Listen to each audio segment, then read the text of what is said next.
and I can see on the website here the stream appears to have gone live on Vimeo.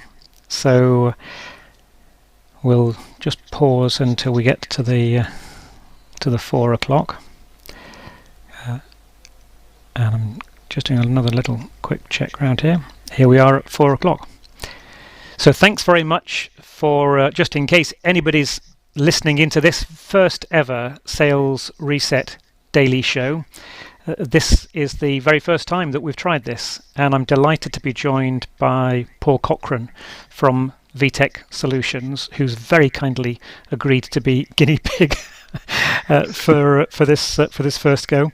And interestingly, just even in the minutes before going live for the first time, we've had some technical issues to wrestle with, and that's all part of the fun. So over the next 25 minutes or so, the plan is to both introduce you to Paul, some of the key themes that have been happening with Sales Reset and how this all fits together, and kick off what we're hoping to be a daily show over the course of Monday to Thursday through this week and next. That'll be the end of our pilot season, and we'll take a pause for a week and reflect on how it's all gone, with the goal of restarting the following week, very much taking feedback from clients and interested parties as to how we take this forward. Anyway, enough of this. At Sales Reset, it's all about what are we going to stop? What are we going to start? The idea of Sales Reset was started way before COVID-19, but it's been during lockdown that the whole idea of Sales Reset has come to the fore, and it's led very much to a redefining of what Sales Reset can be about. If anything, the vision for Sales Reset has grown substantially because the world has suddenly changed how it does selling. And for ever since the dawn of a kind of industrial revolution, we've been travelling to customers to have meetings, to have sales conversations, and suddenly the world has learned how to live and communicate remotely. So in a bit, I'm going to be interested in Paul's experience and what he and his colleagues are planning for. So I'm Peter Button. I've spent the last 35 years working with B2B sales teams, and of course way back in my early 20s and in the kind of mid 1980s it was a very different selling world, and at the time training was done in hotels and training rooms. Fast forward 35 years and we have an immense range of technology available, and at this stage it's I'm getting to grips with this and seeing how best to use the technology to serve the clients that I work with, to help salespeople lead conversations which are fundamentally more valuable, that enable customers to buy more accurately, to invest with greater success.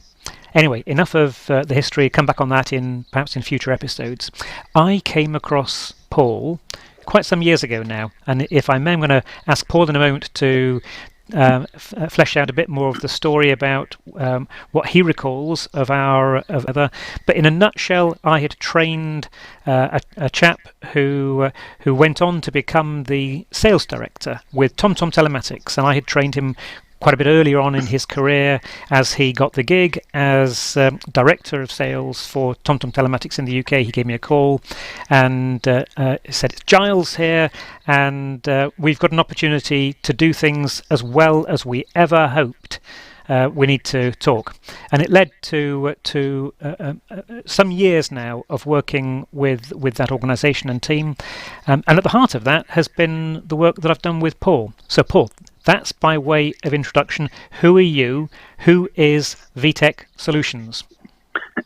Okay, my name is Paul Cochrane. I am Managing Director of Vtec Solutions, who are a partner of what's currently known as Webfleet Solutions, part of the Bridgestone Group. Before being known as Webfleet Solutions, they were owned by TomTom. So they had various guises over the past 10 years. It started as TomTom Work, changed to TomTom Business Solutions, and lastly then to TomTom Telematics. So we have been a partner of TomTom Telematics, or in whatever guise since 2008, and we are now their largest partner in the UK and Ireland. A team of 10 direct employees looking after circa 20,000 vehicles in the UK and Ireland at present. So that's a kind of overview of Vtec. And when you say looking after, Paul, my understanding is that there's nobody with a larger number of HGV vehicles, in particular, being looked after from a telematics front in Scotland. You've got you've got these fleets of big vehicles. What is it that your tech does to enable people running these vehicles to run fleets more effectively? From a tech perspective only, looking at the offering that comes from Webfleet, the data that they're able to pull from a vehicle is probably better than anyone else out there can do. This market's traditionally been known as the tracking market, but it's fragmented probably over the last 5 years, and some have went in one direction where they went for a nice cheap black box, let's track whatever we can, and others have went very data rich, like Webfleet Solutions. So we are now able to offer how much fuel the truck uses, when it was idling, how much fuel it wasted when it was idling, and we can look at drivers' hours, compliance, the hours that they've done in their tachograph, have they taken the appropriate rests and breaks during their working day. So all of this has become much more attractive to the HGV clients, and we've managed to secure quite a number of contracts in the HGV sector. So over the last couple of decades, I've watched this whole area of vehicle telematics and tracking grow enormously because the technology has continued to accelerate. As you say, recall many years back when it was a brilliant new thing to know where your vehicle was effectively in real time and be able to match up. How long is it going to be before my delivery gets to me? And it was quite special to be able to tell somebody with some accuracy. Now, of course, these days we're all used to receiving a text message from DPD or whoever, and your driver is 6 stops away, and his name's Jim, and he'll be pleased to leave the package with you, and the whole area of telematics has got so much more sophisticated. When you're speaking with senior business leaders, Paul, and for the benefit of the audience here, you lead sales at Vtec. I don't know that there'll be anybody in the UK more experienced in selling fleet telematics solutions than yourself. When you're having conversations with these senior buyers, business owners, what are the strategic wins for them of having this tech in their vehicles, having this visibility of how their drivers are driving? Where are the big wins where these investments pay for themselves? The obvious big win in telematics, first one is fuel. Everyone leads on fuel. It's not just fuel, but being able to identify who your best vehicle is, who your best driver is, set targets for your MPGs, make sure that you don't have wasted fuel as a result of idle time, and you're on the most efficient journeys. That's probably the number one win that you get from it. But what we're finding now is there's much more to it than that.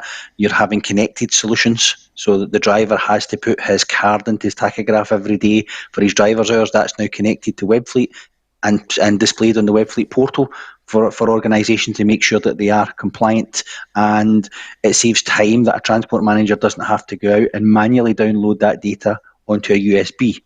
There are other defined areas like insurance. We can now look at driver behaviour, how the vehicle's been driven. Is there too much speeding, harsh braking, harsh steering? And if we can get that under control, statistically there tends to be less collisions. Less collisions means less claims from the insurance company, and then a much more profitable conversation with the insurance company once a year, because the claims have significantly reduced. It's not by accident that they've reduced because of increased driver behaviour. So there's a whole number of areas now that telematics contributes to get a return on investment. And so I'm speaking about these senior people that you're in conversation with, and I suppose now that we've got a sense of the market in which you're operating, and the topic of sales reset. So what are the conversations going to be post-COVID, and how to have those conversations? Again, typically, Paul, tell us about the sort of people who make the buying decisions about this sort of investment, and in particular, tell us about the extent to which they are or are not aware of what might be available to them with a potentially fully integrated technology solution that incorporates the telematics, the Webfleet telematics element as a connection element between a bunch of other systems and processes. Yep. How does that fit with typical buyers? Well, if I could take the second part of that first, they don't know what they don't know in a lot of cases. That Webfleet solutions have become so much more advanced over the past 5 years that they don't see it. They might have other systems, and I often get calls to say, give me a price. How much is your tracking? They say, whoa, we need to have a discussion on a lot more than tracking. What are your KPIs and what do you want to achieve from this, and how are you going to get a return from it? The type of people that will buy it will be split between transport managers and directors, often managing directors. The downside of it being the transport manager is that when I leave the meeting with them, I'm sometimes relying on his knowledge of something that he's just gained to pass this on to a director or a board to try and get approval for the funding that can sometimes cost more than what they're paying at the moment, but is giving them so much more back in return because everything is then connected as a consequence, which may mean labour savings, within the business. By labour savings, just to kind of spell this out, it means that some of that traffic transport manager's colleagues might find themselves having to be redeployed or leaving the business, yes. And that's not an easy conversation. No, it's not. But their competitors are starting to use systems that do automatic job dispatch, electronic job dispatch, rather than sitting out and writing out delivery notes that they might be doing, and that might be taking 3 people in a traffic office. What another business is having 1 person in a traffic office, so there's significant savings there that can be passed on. So by automating all of these and integrating the solutions, they can achieve this. And it might not be that these people, that headcount is lost. It might be that they're deployed somewhere else within the business. And one of the wins for the HGV customers is that they struggle to get drivers now. So if you're having to make those kind of more difficult decisions, it's a little bit easier when there is a spare seat for them to take over as part of that. So, and going back to the point about the transport managers and how they relay that information back to a board, this is where we invested in some software to help them do that. We invested in a software called Proposify, some electronic proposal software, and we then embed video content and images into that. And it's almost like a sketch by numbers, where we take the proposal document that if we give it to someone and they haven't been in the meeting, should spell out exactly what was discussed in the meeting with that video content and photographic evidence to show what they're going to get and to build that business case, so it can be handed to a board and say, this guy here from Vtec Solutions was in to see me earlier on, and this is the proposal that he's made for the business. So for me, Paul, this has been one of the most significant changes that I've seen you and your team make, where go back a few years and the people you were dealing with, essentially what they wanted was a quotation. We've got this number of vehicles and you're all much of a muchness. We want a dot on the map, and what's your rate? And can you sharpen your pencil? Yep. And the challenge, your organisational sales reset has been about trying to shift that conversation. How easy have you found that? How much do customers welcome it when you try to develop the conversation away from price into all these other aspects of value and potential impact on their organisation? Yeah, I mean, how easy has it been? It's not particularly difficult to get a Proposify style software. It's just continually looking to improve it and refine it to make it better. Every time you do a proposal, you understand what you're trying to articulate. Sometimes it can take a fresh set of eyes to look at it and say, that doesn't quite come across the way that you'd hoped it would come across, and you need to try and change it and make it really self-explanatory. Because like I say, a lot of the time it's going to somewhat people or persons who were not involved in that particular meeting. So it really needs to spell out exactly what you're trying to get across to them. And of course the challenge there being how to lead the conversation that enables a document of that sort of quality to be put together. Yep. Now, Yep. you and I have spoken about this so many times. In a moment, if I may, I'll bring across your website so that the audience can get a better sense of the organisation. And I suppose where I'm heading with this is you're in Glasgow, and as we speak, Nicola hasn't yet released lockdown for Glasgow. Nope. I know that you've been frustrated, like all of your peers, and yet rather, my sense is rather proud of the way that Nicola has stood up for. By all means, comment. Yeah, no, I mean, and she's done the right thing, in that she's trying to hold Scotland back as much as possible. Even today, she's using these alleged spikes of the second wave in Germany and Korea as reasons why we shouldn't accelerate the freedoms that perhaps England are going to get a bit quicker than Scotland are. I think she's doing the right thing. We for the second time this weekend, we recorded 0 deaths. That's the 6th time this month that's happened. So it's definitely going in the right direction. I think we had something like 14 new infections for a country of 5 million. Pretty small. You know, it's pretty similar to Wales. Ireland, Northern Ireland seem to be doing even better than us in terms of new infections and deaths. So I think she's doing the right thing, and I think that most people accept that if she can kind of hold on to her coattails now for another 3-4 weeks, we can really drive this out. And there is definitely an ambition over the past week that our schools in Scotland go back in August, that they would really hope and want the schools to go back to normal rather than... and stay back rather than this blended model that they've been speaking about over the past few weeks. I think there's hope that this could be achieved. So I'll tell you what, in a moment, the question I'm going to ask is, in what way will Vtec sell differently post-COVID? Now, before we do that, just briefly take us through your website here, Paul. So here's Vtec Solutions, UK's leading provider of web fleet solutions, and you've got a terrific team. There's yourself and Christine and Debbie, Amy, Lauren, Sharon, the whole team there contributing. What's your sense of the challenge that the team faces? Oh, no, forget, I'm getting ahead of myself. Take us back. What this Fleet IQ? Tell us about Fleet IQ as a component of how you're being different in the marketplace.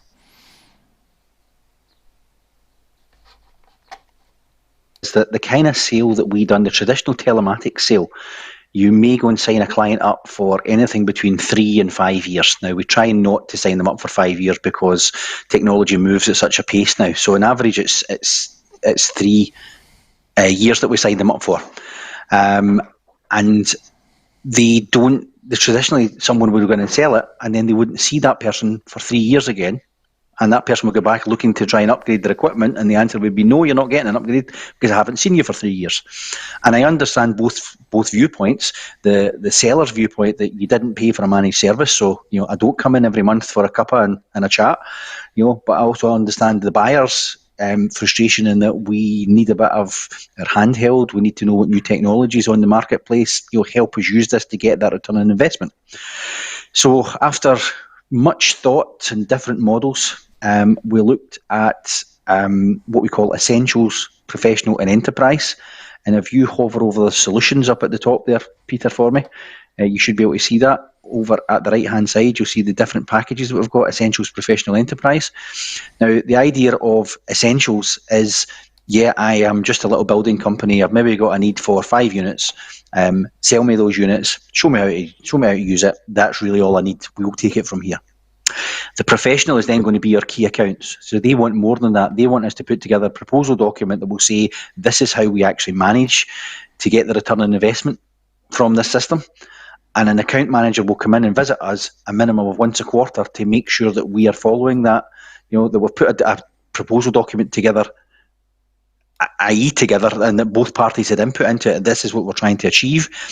and our account manager comes in to be held accountable by the client, but for the client to be held accountable by our account manager as to how they're going to get that return on investment.